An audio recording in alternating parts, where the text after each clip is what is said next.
Guys, मैं प्रिया पांडे। मेरा second video सोमवार व्रत की कथा कौन सी की जाए। जो लोग परमानेंट सोमवार का व्रत रखते हैं तो सबको बहुत कन्फ्यूजन रहता है कि कौन सी व्रत की कथा करें हम लोग। तो मैं आज आप लोगों के सामने वही कथा करने चल रही हूँ। आज मेरा व्रत भी है और मैं भी कथा पढ़ती हूँ डेली मॉर्निंग में। तो इसी तरीके से आप लोग को भी पता चल जाएगा कि डेली सोमवार के व्रत में कौन सी कथा करें। तो कथा इस प्रकार है। एक साहूकार बहुत धनवान था। उसको धन आदि किसी बात की कमी नहीं थी, परंतु पुत्र न होने के कारण वह अत्यंत दुखी था। वह इसी चिंता में रात दिन रहता था। इसलिए वह पुत्र की कामना के लिए प्रति सोमवार को शिव जी का व्रत और पूजन किया करता था।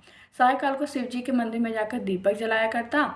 उसके इस भक्ति भाव को देखकर एक समय श्री पार्वती जी ने शिव जी महाराज से कहा कि हे महाराज, यह साहूकार आपका अन्य भक्त है और सदैव आपका व्रत और पूजन बड़ी श्रद्धा से करता है, अतः इसकी मनोकामना पूर्ण करनी चाहिए।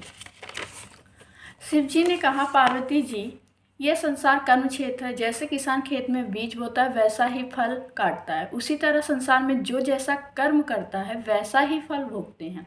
पार्वती जी ने अत्यंत आग्रह से कहा कि महाराज, जब यह आपका ऐसा भक्त है और यदि इसको किसी प्रकार का दुख है तो आपको अवश्य दूर करना चाहिए। आप तो सदैव अपने भक्तों पर दया करते हैं, उनके दुखों को दूर करते हैं। यदि आप ऐसा नहीं करेंगे तो मनुष्य क्यों कर आपकी सेवा व्रत पूजन करेगा। पार्वती जी का ऐसा आग्रह देख शिवजी महाराज प्रसन्न होकर कहने लगे, हे पार्वती, इसके कोई पुत्र नहीं है। इसी पुत्र चिंता में ये बहुत दुखी रहता है। इसके भाग में पुत्र न होने पर भी मैं इसको पुत्र की प्राप्ति का वर देता हूँ, परंतु वह पुत्र केवल 12 वर्ष तक जीवित रहेगा। इसके पश्चात वह मृत्यु को प्राप्त हो जाएगा। इससे अधिक मैं इसके लिए कुछ नहीं कर सकता। जब यह बात साहूकार सुन रहा था, इससे उसको ना तो प्रसन्नता हुई और ना ही दुख हुआ। वह पूर्वतः वैसे ही शिवजी महाराज का सोमवार का व्रत और पूजन करता रहा। कुछ समय व्यतीत हो जाने पर साहूकार की स्त्री गर्भवती हुई। 10वें महीने उसके गर्भ से अति सुंदर पुत्र की प्राप्ति हुई। साहूकार के घर में बहुत खुशियां मनाई गई, परंतु साहूकार तो केवल 12 वर्ष की आयु जानकर उसने अधिक प्रसन्नता प्रकट नहीं की, ना ही किसी को यह भेद बताया। जब वह 9 वर्ष का हो गया तो बालक की माता ने उसके पिता से विवाह आदि के लिए कहा, परंतु साहूकार कहने लगा, मैं अभी इसका विवाह नहीं करूंगा और काशी जी पढ़ने के लिए भेजूंगा। रास्ते में फिर उस साहूकार ने अपने साले अर्थात बालक के मामा को बुलाया। उसको बहुत सा धन देकर कहा, तुम इस बालक को काशी जी पढ़ने के लिए ले जाओ और रास्ते में जिस जिस जगह से भी जाओ यज्ञ करते, दान देते तथा ब्राह्मणों को भोजन कराते जाओ। इस प्रकार वे दोनों मामा भांजे सब जगह यज्ञ करते, ब्राह्मणों को भोजन कराते जा रहे थे। रास्ते में उनको एक शहर दिखाई पड़ा। उस शहर के राजा की कन्या का विवाह था और दूसरे राजा का लड़का जो विवाह के लिए बारात लेकर आया था वह काका काना था। लड़के के पिता को इस बात की बड़ी चिंता थी, कहीं वर को देखकर कन्या के माता पिता विवाह में किसी प्रकार की अड़चन पैदा न कर दें।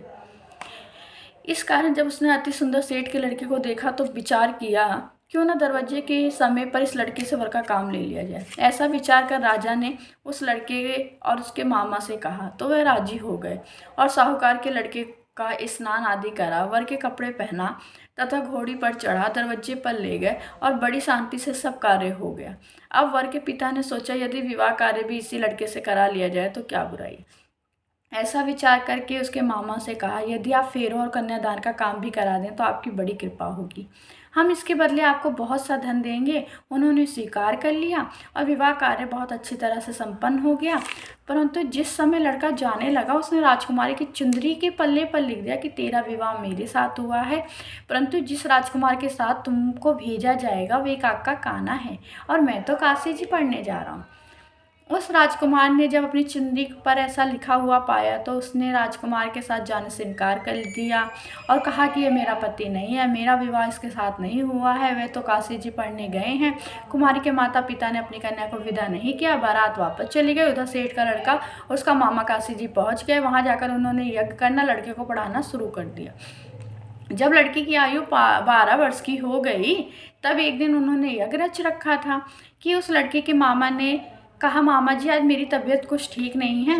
मामा ने कहा, अंदर जाकर सो जाओ। लड़का अंदर जाकर सो गया और थोड़ी देर में उसके प्राण निकल गए। जब उसके मामा ने आकर देखा कि उसका भांजा मृत पड़ा है तो उसको बड़ा दुख हुआ और उसने सोचा अगर मैं अभी रोना पीटना मचा दूंगा तो यह का कार्य अधूरा रह जाएगा।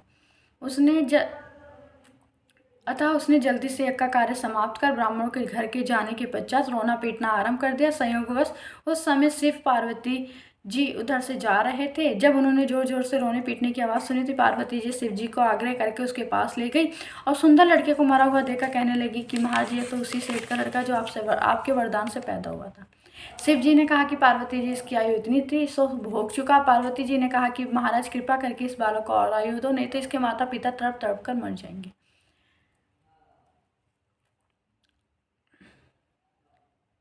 पार्वती जी के इस प्रकार बार बार आग्रह करने पर शिव जी ने उसको जीवन वरदान दिया। लड़का जीवित हो गया। शिव पार्वती कैलाश चले गए। तब वह लड़का और उसका मामा उसी प्रकार यज्ञ करते हुए अपने घर की तरफ चल पड़े और रास्ते में उसी शहर में आए जहाँ पर उस लड़के का विवाह हुआ था। वहाँ पर आकर जब उन्होंने यज्ञ आरंभ कर दिया तो उस लड़के के ससुर ने उसको पहचान लिया और अपने महल में लाकर उसकी बड़ी खातिर की, साथ ही बहुत सारा धन देकर दासियों सहित बड़े आदर और सत्कार के साथ अपनी लड़की और जमाई को विदा किया। जब वह अपने शहर के निकट आए तो उसके मामा ने कहा कि पहले मैं तुम्हारे घर जाकर खबर कराता हूँ। उस समय उसके माता पिता अपने घर की छत पर बैठे थे। उन्होंने यह प्रण कर रखा था, यदि हमारा पुत्र सकुशल घर आ गया तो हम नीचे आ जाएंगे, नहीं तो थोड़ी देर में, नहीं तो छत से गिरकर अपने प्राण दे देंगे। इतने में उस लड़के के मामा ने आकर यह समाचार दिया कि आपका पुत्र आ गया है, परंतु उनको विश्वास ना आया। तब उसके मामा ने शपथ पूर्वक कहा कि आपका पुत्र अपनी पत्नी तथा स्त्री के साथ बहुत सारा धन लेकर आया है। तो उस सेठ ने बड़े आनंद के साथ उनका स्वागत किया।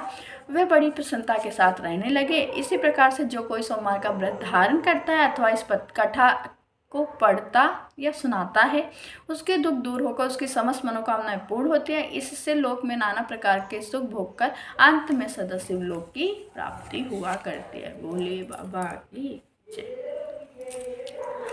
तो मेरी तो कथा इतनी थी, तो आप लोगों के साथ अगली वीडियो में मिलते हैं। Bye bye. हर हर महादेव। आप लोग को मेरी तरफ से प्लीज़ पूरी वीडियो देखिएगा, उसको लाइक भी करिएगा, खूब सारा लाइक करिएगा।